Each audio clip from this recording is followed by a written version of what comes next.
Brenda Volango, bonjour. Bonjour. Vous êtes donc chercheur et enseignante, je crois, Enseignant-chercheur. à l'Université Paris 6.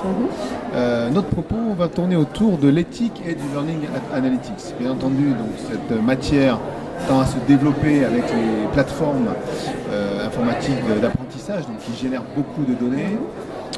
On a vu ce matin qu'on pouvait commencer à traiter certaines données.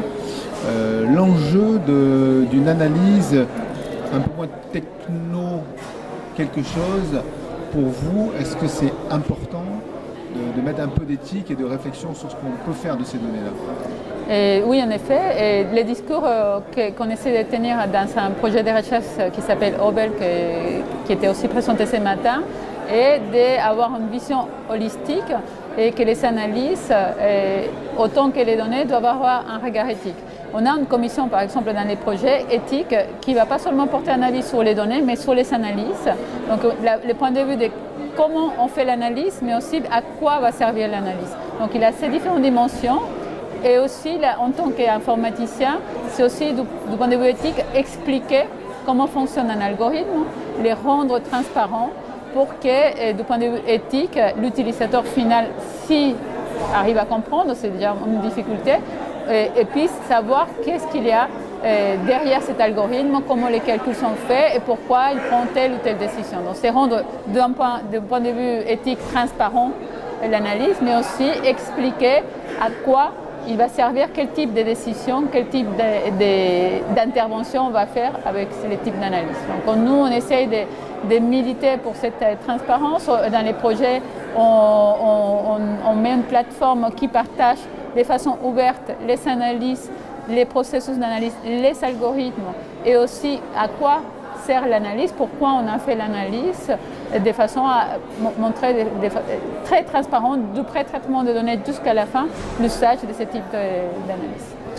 Est-ce qu'on peut avoir un exemple illustratif du danger justement de cette analyse sur des groupes sociaux ou autres que pourrait apporter le learning analytique? Et ça arrive un peu moins en France, mais par exemple aux États-Unis, on va travailler sur des modèles prédictifs d'apprenants à partir d'un profil d'un apprenant. Donc le profil peut être sur son comportement, sur son sexe, sur son origine sociale. Et donc ce type d'analyse prédictive qui va permettre de mettre dans une case un étudiant, de mon point de vue, n'est pas très éthique parce qu'il est basé sur des tas d'analyses effectivement massives, mais qui vont avoir des conséquences sur cet étudiant qui arrive, qui finalement, on est en train de lui mettre une étiquette, même si l'algorithme est très prédictif, l'étiquette donnée par l'algorithme conditionne les comportements autour de cet apprenant. Donc, moi, typiquement, je travaille dans des modèles prédictifs, mais c'est pour l'étudiant lui-même. Et c'est une information donnée à lui qu'il va manipuler. Ce n'est pas une information qui doit être utilisée ni du point de vue institutionnel, ni du point de vue de l'enseignant. Dans ces cas-là, donc selon les types d'analyse, on aura des informations qui sont propres à l'apprenant, parce que c'est ces données ou c'est des données sur les apprenants et pas sur les autres, ou d'autres informations vont être plus utiles pour l'enseignant quand on ne comporte pas d'informations sur les profils sociologiques ou autres démographiques d'un apprenant. Mais ça existe déjà en fait. Par ailleurs, donc, dans l'approche pluridisciplinaire de cette analyse, quel avantage ça peut induire sur justement l'avenir de l'utilisation de ce type de modèle? Et il y a plusieurs points de vue et plusieurs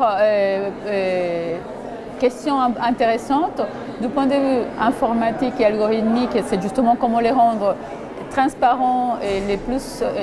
il n'y a pas seulement que la question d'efficacité qui est classique, mais comment rendre accessible cette information et transparente. Du point de vue aussi d'ergonomie, par exemple, c'est comment donner le pouvoir à l'utilisateur de cette donnée et de décider que là, il veut la partager, là, il ne veut pas la partager. Si je la partage, c'est 2 minutes ou 3 heures ou toute ma vie.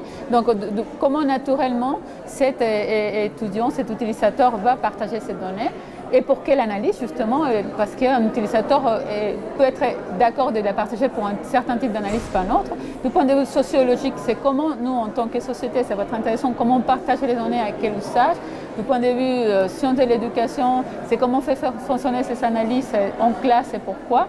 Au niveau, on parle beaucoup de la donnée qui doit être anonyme, sauf que si on veut faire des vraies personnalisations, on ne peut pas travailler avec des données anonymes. Donc, il faut trouver vraiment un positionnement pluridisciplinaire et que les différents domaines se positionnent par rapport à ça pour au moins ouvrir la question et la travailler de tous les points de vue.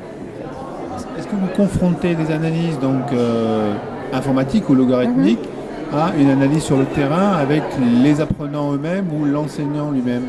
Et j'ai montré donc, deux analyses que nous avons faites. Une analyse sur un enseignant, plus 4 enseignants qui portaient des lunettes oculométriques et leur comportement oculaire.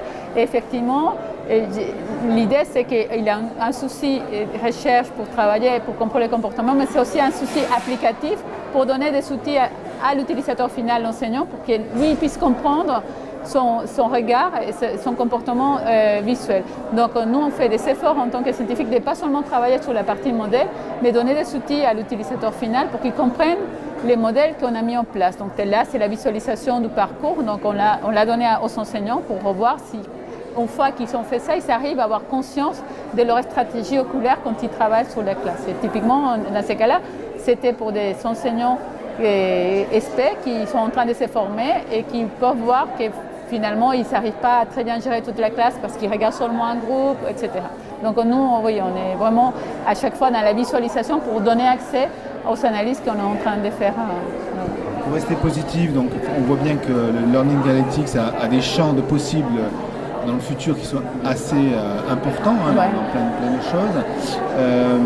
Est-ce que selon vous, quels vont être les champs de recherche privilégiés, les plus intéressants ou les plus finançables, on va dire?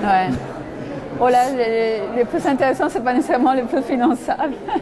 Mais pour moi, les plus intéressants, c'est tout ce qui est sur l'adaptation. En fait. C'est toutes les analyses qui permettent la personnalisation et l'adaptation. Mais des deux côtés, on pense souvent quel outil on donne à l'enseignant pour adapter, mais l'étudiant aussi peut adapter son parcours, son curriculum en fonction des données dont il dispose et des autres apprenants. Donc comment ouvrir ça pour adapter, pour personnaliser et pas être dans un curriculum un peu carré, fermé, mais plus ouvert. Donc je pense que c'est les plus intéressants avec ce type d'analyse. C'est pas de l'analyse sanction, c'est de l'analyse aide à la... Absolument, formatif et informatif. D'accord, merci beaucoup. Merci.